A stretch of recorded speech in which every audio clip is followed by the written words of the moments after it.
The brain is a very wonderful thing. It's able to come up with such interesting creative ideas. And when you're able to kind of get past some of those groundbreaking moments where you're thinking about things that physically scare you because you have to give up material, you have to sacrifice something. And when you have the courage to do that against someone much higher rated than you, someone stronger than you, and you do it and you win the game, that really does set an imprint. Welcome to Engage Presents. I'm Engage co-founder and president Jake Olson. In this interview series, I ask Engage talent the most common questions we hear from event planners to help you get to know them and their stories in 15 minutes or less. Thanks for listening.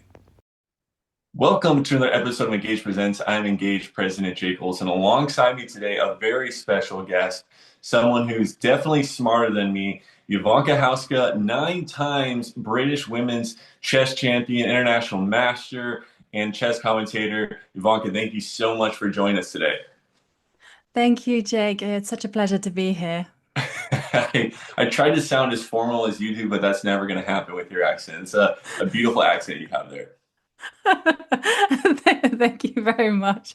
I get a lot of compliments on this accent, but I think that's just yeah, some kind of confirmation bias. Us I don't Brits know. are not that smart.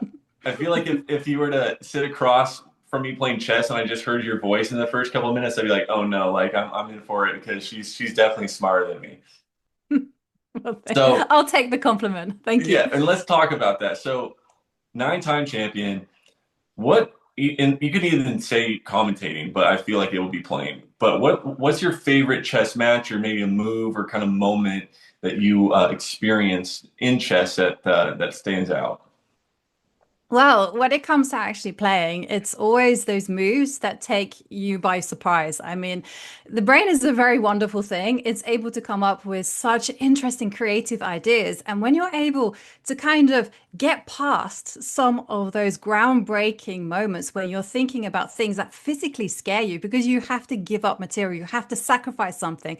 And when you have the courage to do that against someone much higher rated than you, someone stronger than you, and you do it and you win the game, that really does set an imprint. But when it comes to commentary, it has to be when I did the commentary for the FIDE World Championship match last year in December. And there was a big moment, when we were crowned the world champion to see an 18-year-old become the top, the best in his game. I was like, wow. Wow, wow, wow. I'm such a lucky person to be here. It's such a privilege to be in this spot to call the action.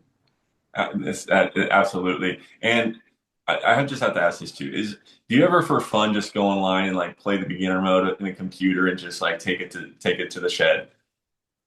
No, no, I like the challenge. That's the thing, I'm constantly like looking for new adventures, new positions, and I'm very much a problem solver at heart. And so I really do like testing myself on all the latest chess computers. And I've done this since I was a kid. I've always gone to the strongest mode and see how I fare against that. And usually, computers these days, they play at God level. So I Mm. do very badly, but still, I still like to test myself. No, that's probably why you're the best there. All right, so let's kind of talk about it. So, are there any parallels that come to mind when you look at chess through a business lens?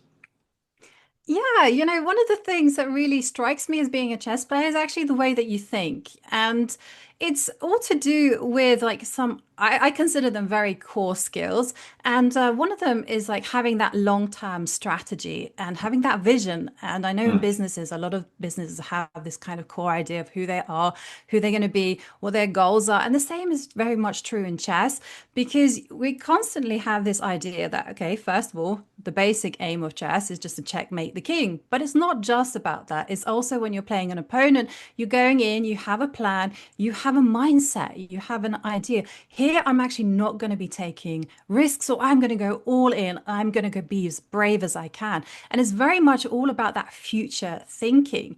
And it's not just that as well, because within that level of thinking, I have something which I kind of call evaluation, which is when you're playing chess, you're constantly evaluating and you have to be objective about the situation right there in front of you.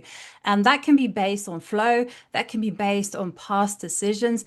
And you're constantly just thinking, actually, what is the best move here? What decisions will have future consequences? And is now the moment to think? Is now the moment to be instinctive? And I feel that this is actually something that's really relevant in business. And again, just to kind of springboard from that, talking about the present form of thinking, that you also have to be incredibly flexible as a chess player. Sometimes you're ahead, sometimes you're behind, sometimes you're on offensive, sometimes defensive. And you do have to be very agile and responsive to the market, to the situation on and off the board. Very well said. Very interesting. And you kind of bring up points where you're having to make decisions on the fly, flexible. You have it coming in with a plan and a vision. But again, you have to make those judgment calls in real time. Where and how do you learn to trust yourself in those moments to make those decisions? Because obviously that's what it comes down to. And so, leaders and executives, they also have to trust themselves to make those key decisions. So how did you learn to do that? Well, a lot of it, especially on the chessboard, is done through pattern recognition. We've trained very much on the structure and what is familiar. But there's two ways of thinking. You can first of all approach this first up looking at this, your point of view and just looking to reinforce the strengths and advantage of that. This works very, very well. But as a chess player, and the stronger that you get, you actually come at it from a completely different point of view. You're constantly looking at what your opponent is thinking, and you're trying to establish yourself and themselves as how can you meet both of these, how can you look at the situation from these different angles? What will they do? What will you do? And just by experience, you get to understand exactly how to approach these kind of problems, these instincts. And also, you're taught as a chess player to trust yourself. You have to trust that gut. When you have that feeling that you have to go in this direction and there's no time, there's no room for error or for hesitation. You just have to go by it, trust in the consequences, and trust that you're actually going to land like a cat on your feet, and that things will work out. And you kind of almost mentioned that word there, I think, at the end where you're going is risk taking sometimes, where you do kind of have to make that decision and trust your gut a little bit. How can teams learn that, and from your experience as a chess player and your approach to that, how can they kind of apply that to their own environments?